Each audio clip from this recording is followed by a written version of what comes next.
Bueno chicos, voy a empezar a exponer ya estoy empezando a grabar. Voy a compartir pantalla.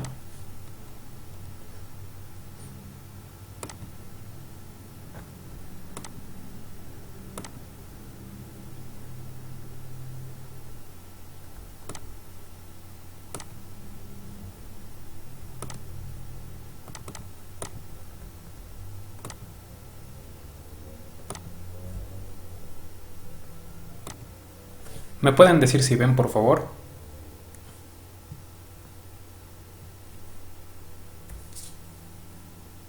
Sí, se ve. Ya. Buenas noches compañeros, buenas noches licenciado. Hoy le voy a hablar del análisis de regresión múltiple y la inferencia. Antes de ver los ejercicios, podríamos decir que se podría recordar una parte de este tema haciendo una introducción breve. Se podría decir que hasta el momento, perdón un ratito, así, ya. Ya.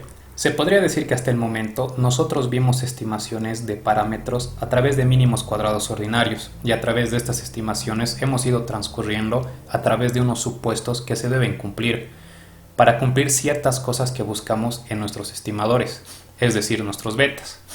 Hasta ahorita vimos varios estimadores. Lo que tratamos es que estos estimadores nos den resultados que estén insesgados y por otro que sean de la menor varianza posible, es decir, que sean eficientes.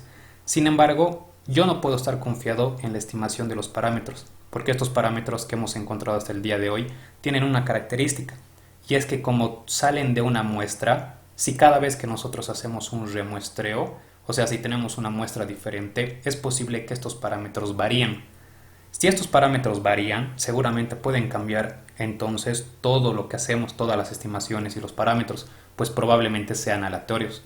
Y al ser aleatorios no podemos confiar plenamente en el valor que hemos encontrado. Necesitamos encontrar alguna manera de validar los resultados que estamos encontrando y entonces no podemos confiar solamente en lo que tenemos hasta ahora, que son los valores esperados de estos parámetros y sus varianzas. Necesitamos hacer inferencias para saber qué tan cerca está la beta estimada de la beta poblacional. Tenemos que recalcar que la beta poblacional no es una beta conocida. Un ratito, en el grupo de econometría no envié.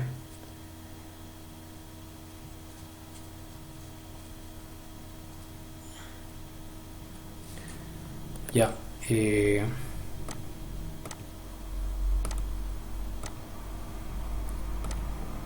Entonces, aquí podemos ver una prueba de hipótesis. Podemos ver al principio unos ejemplos.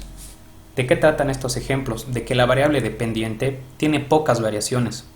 En estos casos aplicados muchas veces vemos como conteos, podemos ver aquí los salarios, el número de detenciones o el desempleo.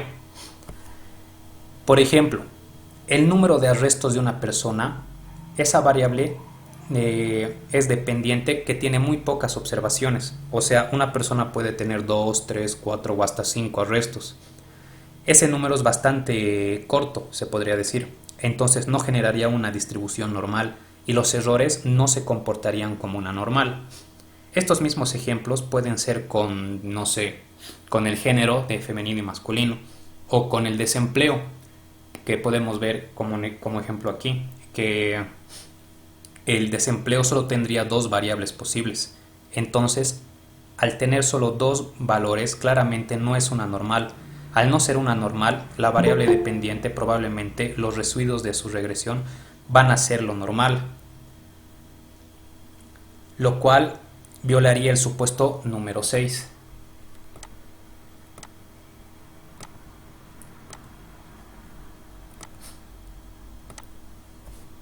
Como les decía, violaría el supuesto número 6, lo cual también al mismo tiempo invalida sus análisis de inferencia, sus análisis de inferencia estadística y sobre sus estimadores.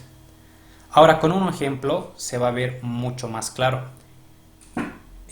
Aquí en la pantalla podemos ver el, un ejemplo tomado con los ejemplos de los salarios básicos en base de Wage 1 del libro de Wooldridge. Vamos a tratar de estimar este modelo, que es un modelo tradicional, que en este caso tenemos como variable dependiente los salarios.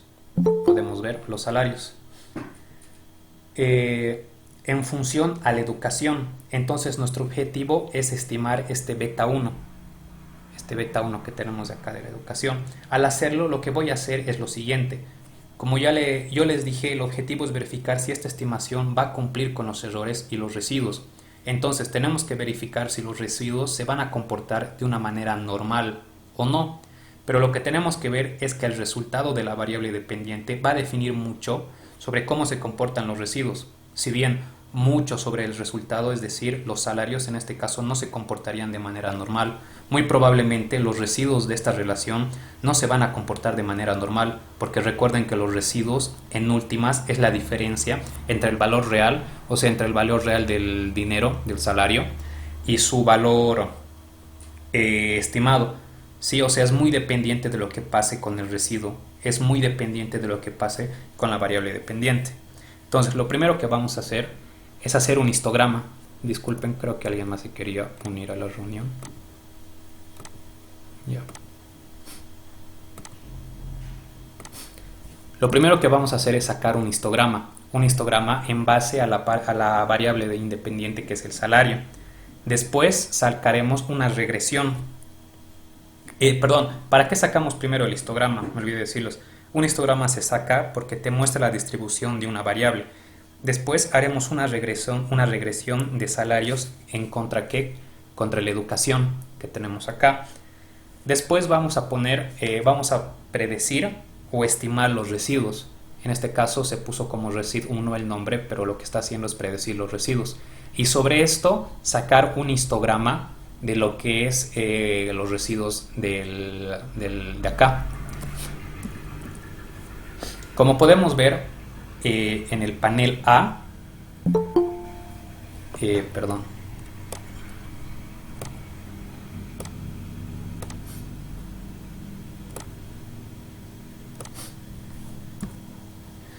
lo que tengo aquí en la columna A son los histogramas de los salarios, y como podemos ver, la forma de esta distribución no es precisamente una distribución normal. Nosotros notamos aquí que esta distribución está acotada en la variable 0, porque es evidente que los salarios no pueden ser menor a 0, digamos. Y segundo, está sesgada hacia el lado izquierdo, por lo que podemos determinar que claramente no es una normal. En la columna B, en el panel B, podemos ver el histograma de los residuos. Como podemos ver que hay una correlación muy clara. Eso es lo que me iba, que hay una relación muy fuerte entre estas dos gráficas de histograma. Entonces, en la columna B, como podemos ver el histograma, los residuos, hay una correlación muy clara, cómo se comportan nuestras variables dependientes, que son los salarios con los residuos. Ahora, en este caso, estamos viendo en la pantalla cómo son casi iguales la manera aquí están los residuos y los salarios. Entonces, ¿qué hacemos después de esto? Podemos ver aquí en la gráfica C y D, que es el histograma ya de lo que hicimos después de los residuos. Ahora, como podemos ver en los paneles C y D, hemos hecho una pequeña modificación. Lo que hicimos es sacar el logaritmo. ¿Y qué pasa cuando sacamos el logaritmo a una variable? Pues esa variable se suaviza. La dispersión primeramente cambia. Y aquí, como nosotros podemos ver, fijémonos que al sacar el logaritmo de esta variable, la distribución de esta variable se hizo de alguna manera un poco más central. Se podría decir que se hizo más cercana a una normal. Podemos ver el mismo caso en el cuadro del panel D. Esto sacamos el logaritmo de la variable. Aquí hemos sacado igual en base al histograma el logaritmo a los residuos. ¿Y qué pasa? Pues lo mismo. Hemos hecho una pequeña modificación al sacar el logaritmo. ¿Y qué pasó?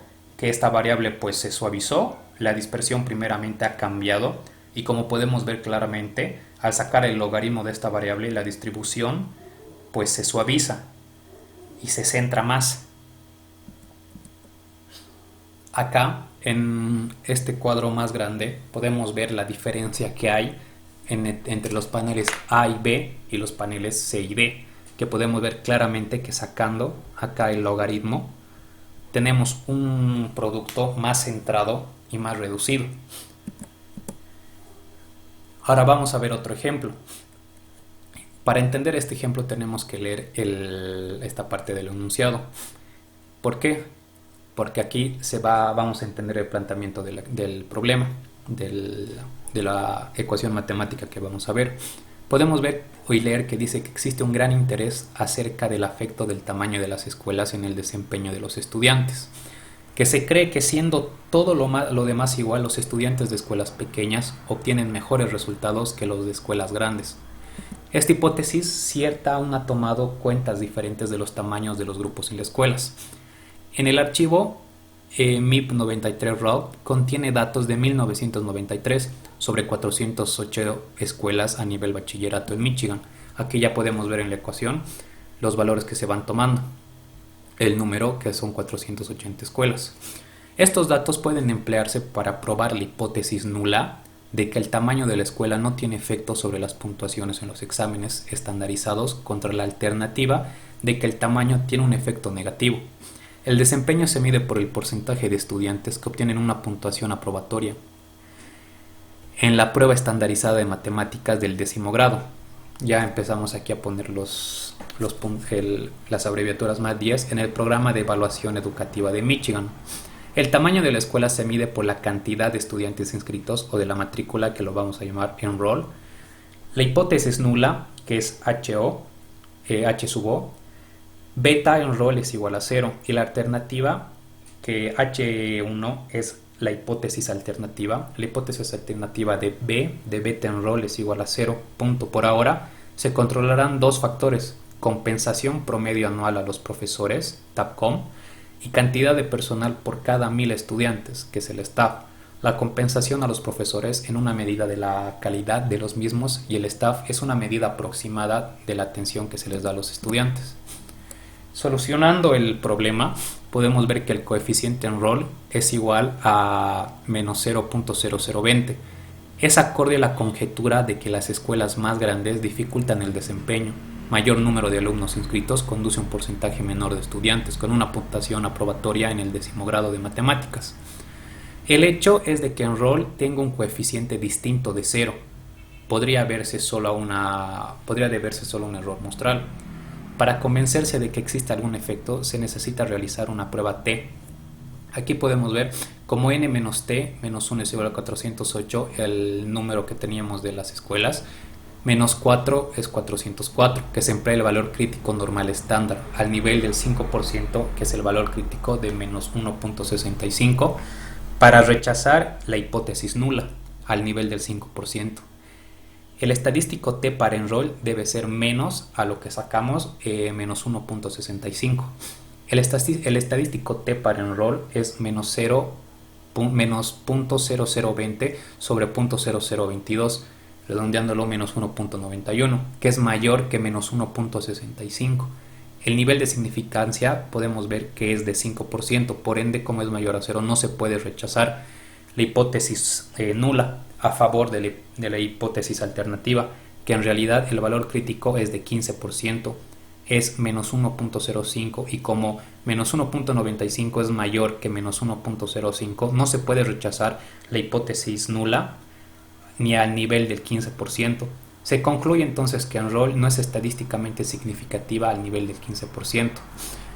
La variable TOPCOM es estadísticamente significativa aún al nivel de significancia del 1%, ya que su estadístico T es 4.6 por otro lado al estadístico T para staff, y es 1.2, y por lo tanto no se puede rechazar la hipótesis nula. Aquí podemos ver que la hipótesis nula es igual a la beta del staff, igual a 0, contra la hipótesis alternativa de la beta de staff, que son mayor a 0, ni al nivel de significancia de al 10%. Entonces, que el valor crítico es C, 1.28 en la distribución normal estándar. Para mostrar cómo ha cambiado la forma funcional pueden afectarse las conclusiones. También se estimará el modelo con todas las variables independientes en forma logarítmica. ¿Qué quiere decir esto? Que esto permite, por ejemplo, que el efecto del tamaño de la escuela disminuya a medida que el tamaño de la escuela aumente. Aquí tenemos la ecuación estimada, que es mat menos 200.66 más 21,16. Sacamos el logaritmo. Aquí es, en la anterior explicación vimos con gráficas. Aquí lo podemos ver de una manera más, o sea, una ecuación más general. Sacamos el logaritmo de Topcom más 3.98, el logaritmo de staff menos 1,29, el logaritmo de enroll. Hemos sacado el logaritmo a cada una de las variables. El estadístico t para el logaritmo enroll es aproximadamente menos 1.87. Como este valor está por debajo del valor crítico de 5%, menos 1.65, ¿qué quiere decir? Que la hipótesis nula se rechaza. Entonces que la hipótesis nula es igual a la beta del logaritmo de enroll 0 a favor de la hipótesis alternativa del logaritmo de la beta de enroll al nivel de 5%. En el capítulo 2 se encontró un modelo llamado modelo nivel log, en el que la variable dependiente aparecería en su forma original, mientras que la variable independiente aparecería en forma logarítmica, en el contexto de que la regresión múltiple o la interpretación de los parámetros es la misma, excepto que, por supuesto, a los parámetros se le puede dar una interpretación. Manteniendo constantes a Topcom a staff, se tiene igual a la variación en mat10 igual a menos 1.29, de manera que replanteamos la ecuación. Una vez más se ha utilizado el hecho de que la variación del logaritmo enroll multiplicada por 100 es aproximadamente igual al cambio porcentual en enroll. De esta manera, si en una escuela la matrícula es 10% más alta, se pronostica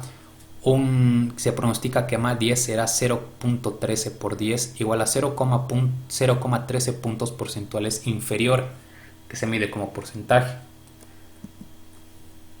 Gracias. ¿Alguna pregunta?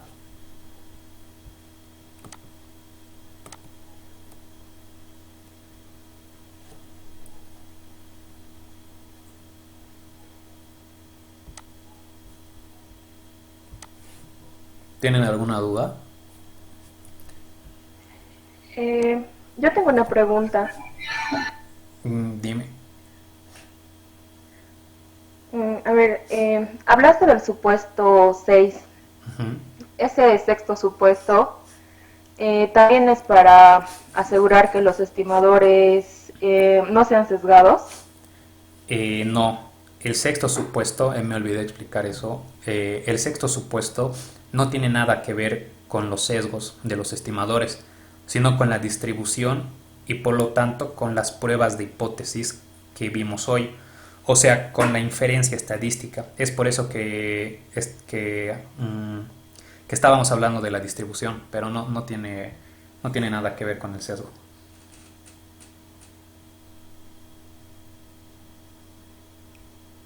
¿Alguna otra pregunta?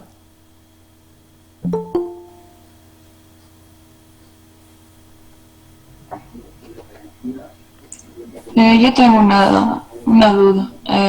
¿Cuándo sabemos que una hipótesis es nula?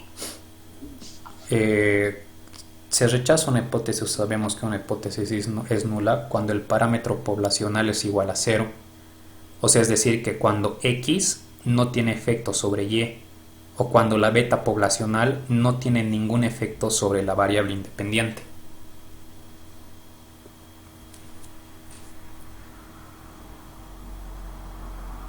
Esa es la respuesta. ¿Alguna otra pregunta?